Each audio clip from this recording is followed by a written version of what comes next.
received Kay's request for supervision way back in 2003, I jumped at this opportunity. I had found the existing traditions of supervision limiting and frustrating, both for my supervisees and myself. I wanted more from it and believed they did as well.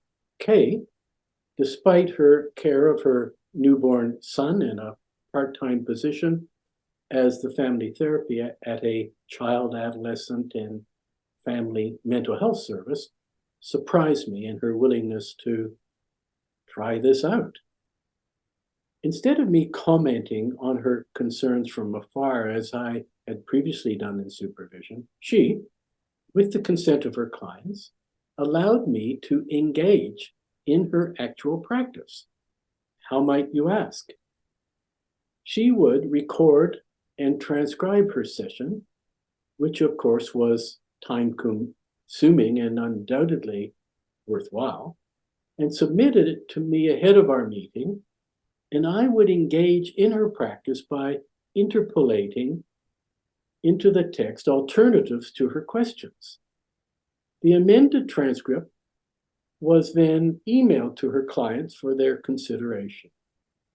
And we both, in our meetings, immediately began to compare and contrast our alternative practices from the inside, as well as her clients feeding back to our conversations by responding to and commenting on my alternatives. 3 years later, Kay accepted a position as lecturer in social work at Unitech University here in Auckland, where we continued to teach both undergraduates and postgraduates together over the next 10 years.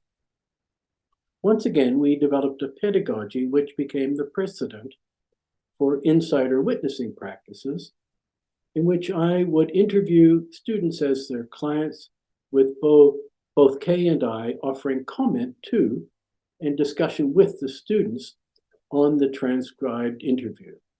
Tom Carlson joined Kay and I in 2017 to offer an international training in what we came to call an apprenticeship in the artistry of narrative therapy. None of the above would have been possible without Kay's commitment in the first instance and creativity in experimenting with and defining the pedagogies we developed alongside one another. From supervisee, she became a most valued colleague and a wonderful friend. The reauthoring training program is merely another example and testimony to our 20 years of collaboration.